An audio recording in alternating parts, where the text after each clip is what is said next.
Bom dia. Então, vamos dar continuidade à nossa aula, tá, de Sociologia. É página 155, no segundo ano, então.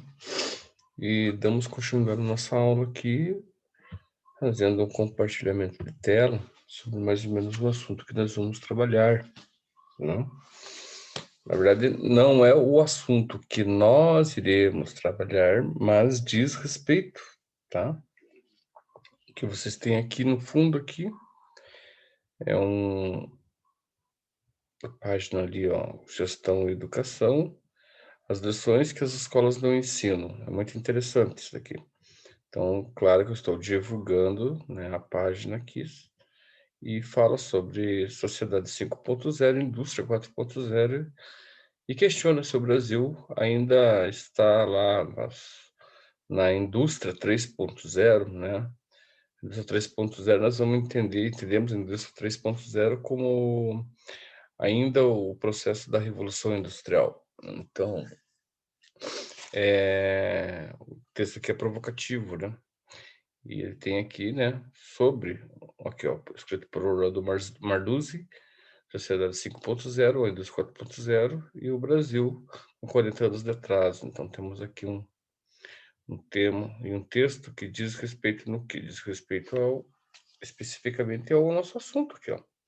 Trabalho, novas tecnologias e segurança no emprego, que né, já vem desde se pegar o primeiro capítulo, nós já temos, né, trabalho e sociedade, mudanças na organização do trabalho e toda a relação, né, que envolve o trabalho, desde o seu processo, vamos colocar assim, o seu processo, o seu surgimento, tá?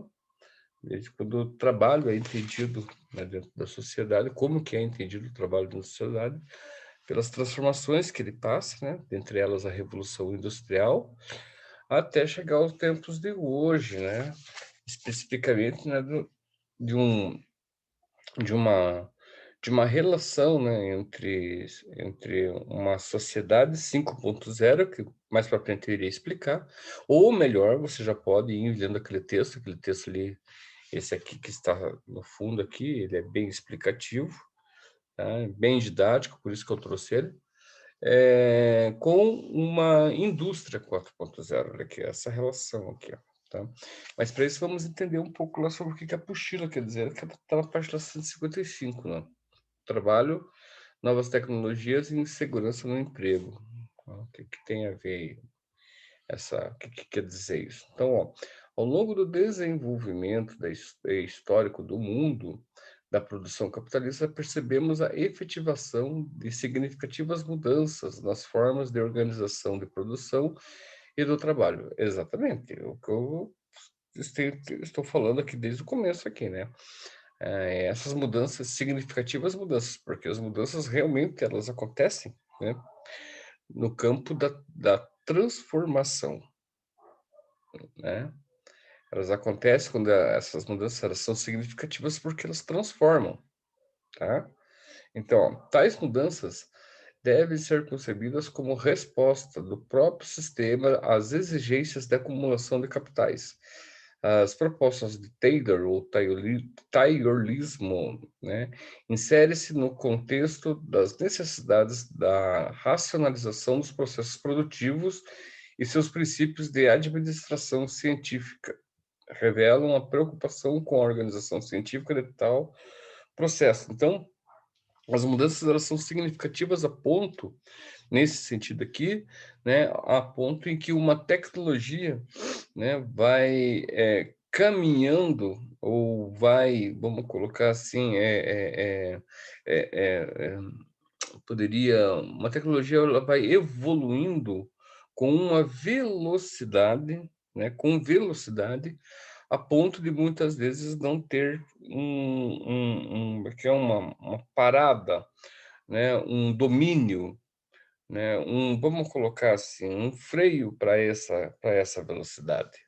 né? Caminha a ponto de muitas vezes as pessoas, né, passarem por esse processo, mas não conseguirem eh eh, se adaptar a este processo, tá? Uma linha de produção, como eu falei para vocês, uma linha de que como tá tudo muito ligado, muito relativo às coisas, né, estão muito relativas, então você pega, por exemplo, uma linha de produção atual, com relação a uma linha de produção lá do século XIX, né, ou do século XX.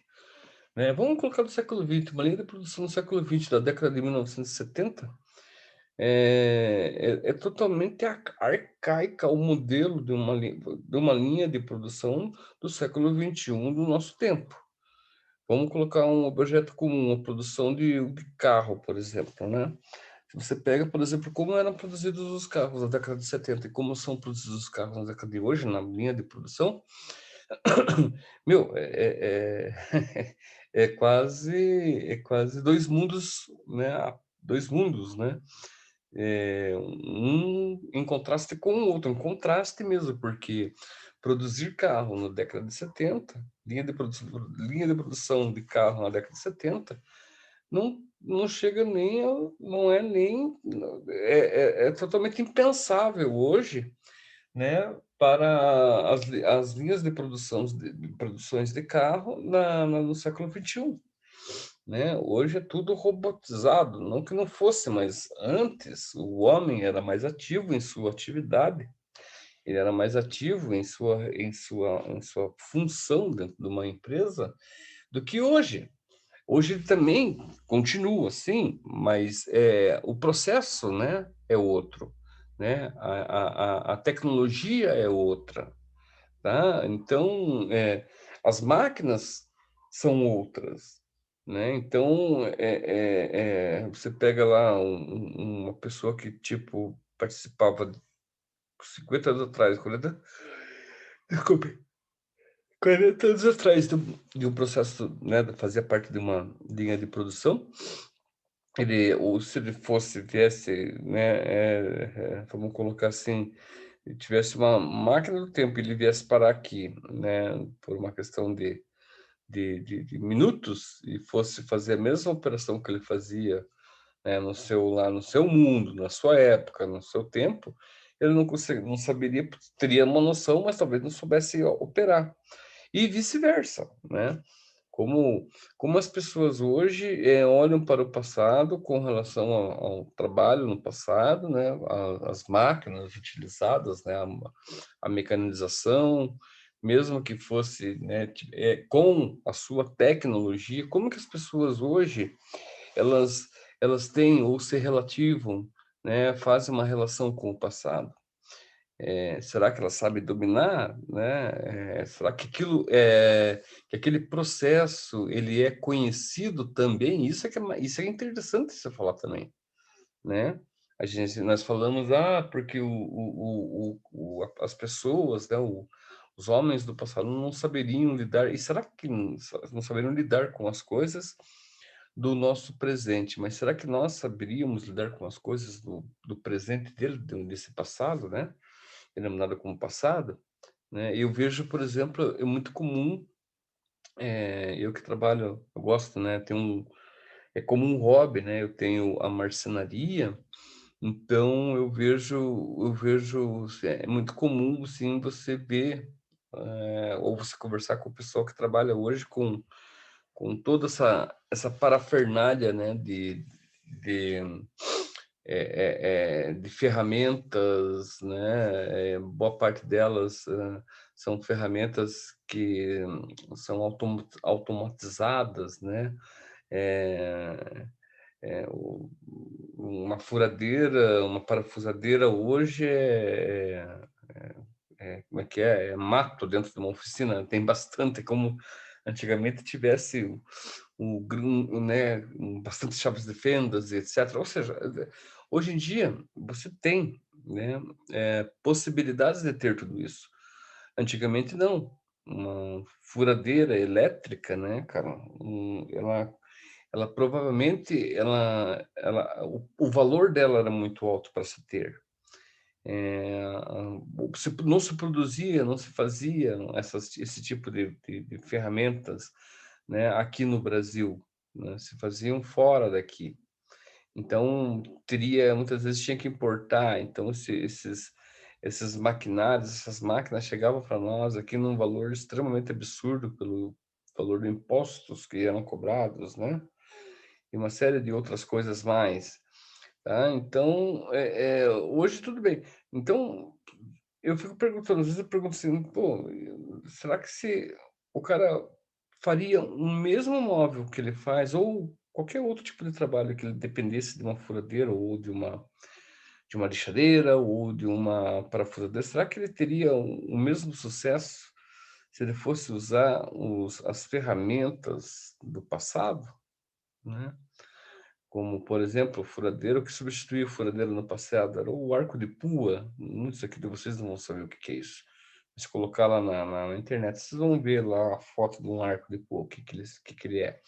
Então, será que ele faria da mesma forma? Será que ele teria a mesma relevância, né, na qualidade daquilo que ele vai produzir, daquilo que ele vai construir, com, com materiais lá, com ferramentas, né, primárias, como chave de fenda, chave Phillips. Se essa existisse, geralmente era chave de fenda, então você tinha que ter muito profissional, né, porque a fenda é mais difícil de você fixar, né, um parafuso de fenda é mais difícil você fixar do que um parafuso Phillips, né, mas, não tem nada a ver? Tem a ver sim, cara, porque isso tudo diz respeito ao nosso tema aqui, né, nós somos muito avançados porque temos uma tecnologia que nos permite dizer que estamos, né, além de 30 anos atrás, com mais avanços, etc, né, cara, mas a qualidade do serviço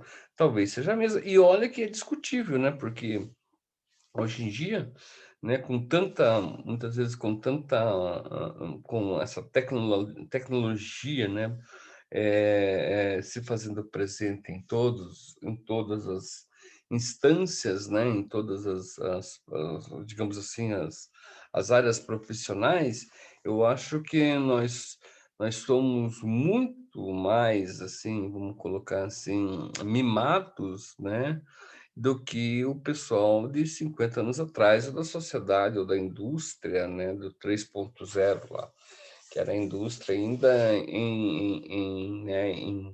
em ascensão, a revolução industrial, né, ainda o trabalho autônomo, né, a autonomia do trabalho das profissões, das profissões liberais que hoje, de uma certa forma, deixaram de existir, como, por exemplo, os sapateiros, né, as costureiras, né? Essas pessoas tinham muito mais habilidade, na minha opinião, e tinham uma relação muito mais próxima com a produção do que nós, né? Mas eu não vou trabalhar com isso, eu vou trabalhar na área de odontologia, eu vou virar médico, eu vou ser médico, eu vou ser advogado, sim, isso exatamente, você não vai diretamente trabalhar com isso, né? Mas a sua geração passou por isso, né? Não, porque minha geração sempre foi advogada. Bom, mas vocês defenderam causas, né, que estavam dentro delas, né, que eram, né, faziam-se presente dentro delas pessoas ligadas a isso. Nós somos, direto ou indiretamente, nós estamos ligados com as transformações da sociedade, tá? Direto ou indiretamente, né? E né, quando nós falamos direto e indiretamente, o ser comum é o ser humano. Nós temos que prestar atenção nisso, né? Nós temos que relevar isso, né? Acreditar que o nosso trabalho ele não ele indifere quando se trata, é claro, né, de uma construção. Nós somos parte de uma construção, né? Por mais que muitas vezes você não esteja ligado diretamente àquilo, né, mas você está ligado em todo o processo, porque você se alimenta, você se diverte, e tudo isso é feito por alguém, né? O trabalho do campo, né? O trabalhador do campo, ele trabalha para que chegue, né, a sua comida na mesa, né. Eh, Quando você sai para entretenimento, tem muita gente que está lá trabalhando lá no barzinho, como garçom, como cuidador de carro, enfim, então nós sempre estamos dependendo de alguém. Então nosso trabalho é em conjunto, indiferente do que você queira, do que você vá fazer. Legal? Então, continuando lá, nós temos lá as novas tecnologias do mundo do trabalho. É claro que eu estou dando só ideias para vocês aqui, e posteriormente vocês, né, busquem, né, compreender com mais detalhes estudando. Olha, eu estou fazendo o que eu posso aqui, né? Então, veja bem, eu estou trazendo o tema, estou tentando explicar, tentando, né, ambientá-los, eu estou trazendo outra página, que além da apostila que eu estou explicando para vocês aqui, mostrando, né, para vocês aqui, e tentando explicar, estou trazendo aqui também um material aqui, como uma página aqui né, da gestão e educação, tá? Então, é uma página fantástica, muito bacana, muito atual, entende? Que está falando especificamente sobre o que nós estamos trabalhando aqui na relação né, na nossa relação com o mundo, né? Com, com essa indústria 4.0 e sociedade 5.0. Isso daí vai cair em vestibular esse ano, tá? Vocês podem ter certeza, vocês vão fazer o FPR aí, o Federal aqui do Paraná aqui, ou outras universidades aí do Brasil aí, você tenha certeza que isso daí está sendo bastante divulgado. Então é quase uma certeza que isso vai ser trabalhado no vestibular aqui, tá? No mundo, no Brasil. As novas tecnologias e o mundo do trabalho. Ó. O desenvolvimento tecnológico do período pós-Segunda Guerra Mundial apresenta-se como condição fundamental para as mudanças no processo produtivo que viriam caracterizar o contexto do pós-Fordismo, marcada pela flexibilidade na produção e no trabalho. Então, o que ele está falando aqui?